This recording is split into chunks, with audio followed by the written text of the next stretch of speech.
is the national park responsible for caring for the incredible national treasure? Well, there's been some loss to the late stage blossoms, the ones that were just ready to burst.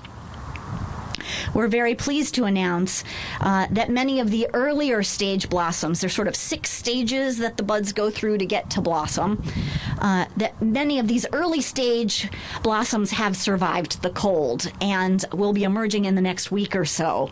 So there will be a peak bloom of the Yoshino cherry trees this year at the Tidal Basin, and we're delighted to be able to say that we know it's going to be beautiful, spectacular, as ever, and we want to encourage everyone to come down and see the cherry blossoms.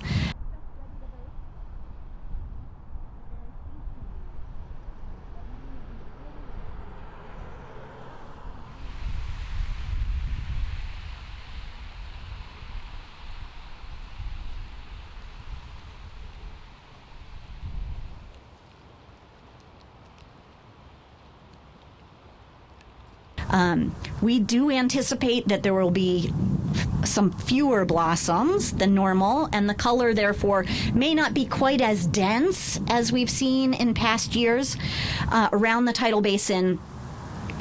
So for those visitors who come every year, I think you'll see a slight difference. But nonetheless, for those who are coming for the first time or who just love this celebration of spring here in the nation's capital, there will be a brilliant display of the white and pink blooms, again, as we welcome spring officially to the nation's capital.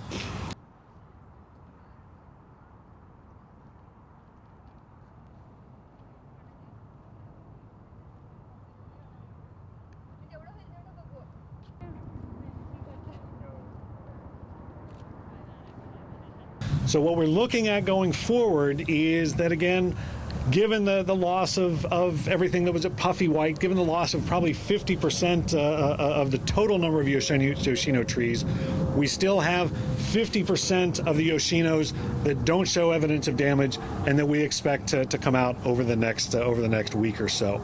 And again, as Gay said, given the tens of thousands, hundreds of thousands of blossoms that ring the Tidal Basin, half of those coming out will put on a show.